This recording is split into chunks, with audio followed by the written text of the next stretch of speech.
కృష్ణా జిల్లాలో 4 లక్షల రూపాయల నగదును ఎస్ఐ శ్రీనివాస్ సీజ్ చేశారు. మువ్వా మండలం కూచిపూడి వద్ద పోలీసుల తనిఖీలు నిర్వహించారు.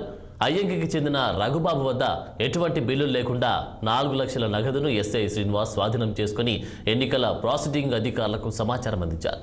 ఎన్నికల నియమావళి వద్ద ఉన్న నేపథ్యంలో అధికారాలు లేకుండా కూడా ఇలాంటి ఆధారాలు లేకుండా 50,000 నగదును కన్నా ఎక్కువ తీసుకెళ్తే స్వాధీనపరుచుకుంటామని హెచ్చరించారు. అలాగే ప్రతి ఒక్కరూ ఎన్నికల నియమావళి పాటించాలని ఎస్ఐ శ్రీనివాస్ విజ్ఞప్తి చేశారు. ప్రైవేట్ లిమిటెడ్ కంపెనీ ఎదురుగా వెహికల్ చెకింగ్ చేస్తుండగా పామర్ నుంచి అయ్యంకి వైపు వస్తున్న కారులో 4 lakhs క్యాష్ మేము ఐడెంటిఫై చేయడం జరిగిందండి. దాని గురించి ఆ కారు యొక్క ఓనర్ గారిని కారు వేసుకొస్తున్న డ్రైవర్ గారిని ఆరా తీస్తే దానికి సంబంధించిన వివరాలు కానీ ప్రూఫ్లు కానీ రిసిప్ట్లు కానీ సోర్స్ ఆఫ్ క్యాష్ అనేది ఆయన ఏమీ చెప్పలేకపోయారు. దాని మీద ఏంటంటే ఎలక్షన్ నియమావళి ప్రకారం దాన్ని మేము సీజ్ చేసి ఫర్దర్ యాక్షన్ కోసం 3-man కమిటీ ఎలక్షన్ ఎక్స్పెండిచర్ కమిటీకి మేము ఫార్వర్డ్ చేస్తాం.